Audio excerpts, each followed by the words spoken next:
You have probably heard the stories of organ recipients and how transplants have given them a second chance at life.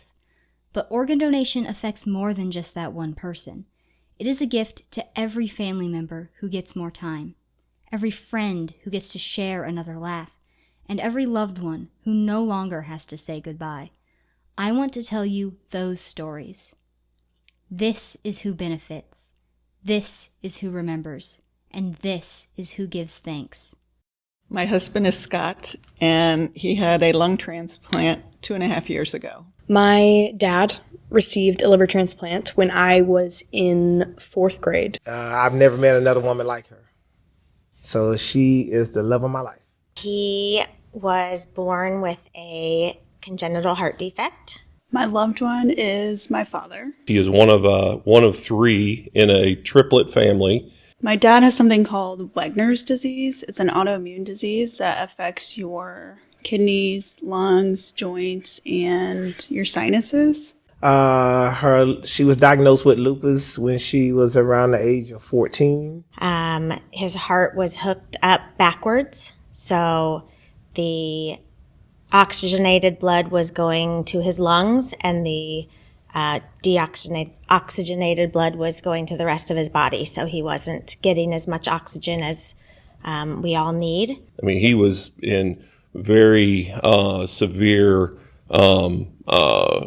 heart failure at that point. And within a couple of days, they told us that he was going to need a transplant. He was on a pump of medication, and so I was nursing at home, which I'm not a nurse, so it was very stressful. Him looking around the room and trying to grasp the idea that as a 21-year-old, he's going to need to have a heart transplant. The moment I really saw him starting to use an oxygen tank, when we started to go outside and do things, and he's always been an active person, so for him to kind of take that as a defeat and have to use an oxygen tank when he can't be as mobile as he wanted to be, it was really hard to see.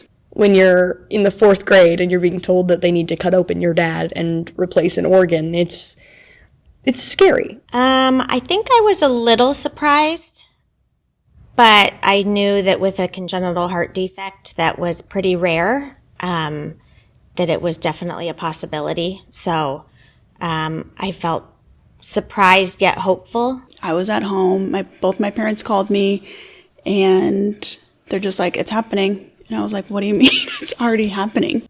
Extremely excited, thrilled, thinking that Scott would have more time with us and that we'd be able to continue on with plans we had.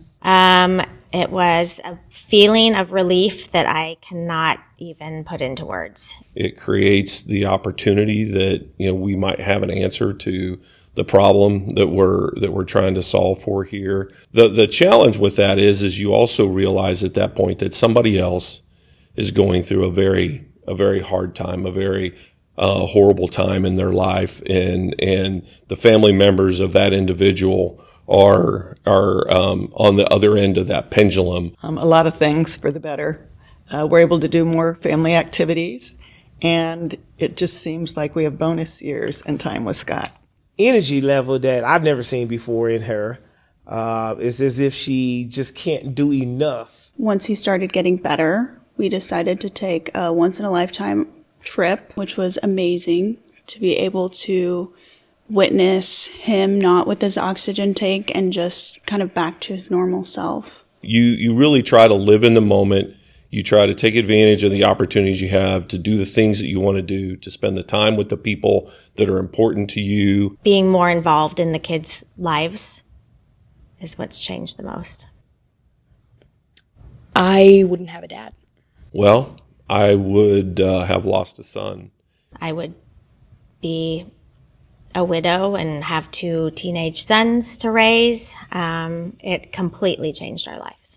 I mean, we don't know where he would have been, but I don't think anything could have been better than this. First of all, I would say thank you. I mean, there's no amount of thank yous I can say. Thank you. Thank you. You can say thank you so many times and let him know you're grateful. but my husband had written the mom a letter about her son and just thanking her. And she said, Troy would have wanted this done. He was a good boy. He was 15, and he would have done something like this to help others. He was 32 years old when he passed away. So he was an adult. He was married. He had a child. And, we never ever talked about it. And that's, I'm embarrassed now that conversation was never had. It's hard to think about end of life situations or applying it to yourself. But before you need to have made that decision to save somebody's life, it's very helpful to have had that conversation. He actually registered to become an organ donor when he got his driver's license. It was made easier for us, the fact that he had already indicated he wanted to be an organ donor. We were able to go ahead and actually meet over time the lady who got a kidney, a gentleman who got his heart, another gentleman who got another kidney and his liver. All of them were on the verge of dying when they got the transplants. I will do everything in my power to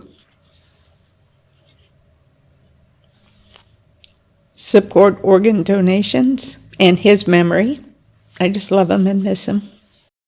Take the time now to think about it, because it really is just a snap decision. You're in the DMV and you can just check off that box when you get your driver's license that you'd like to donate an organ, and that decision could make or break somebody's life or future. Dig deep within yourself to think of what that might look like if you ever had the opportunity.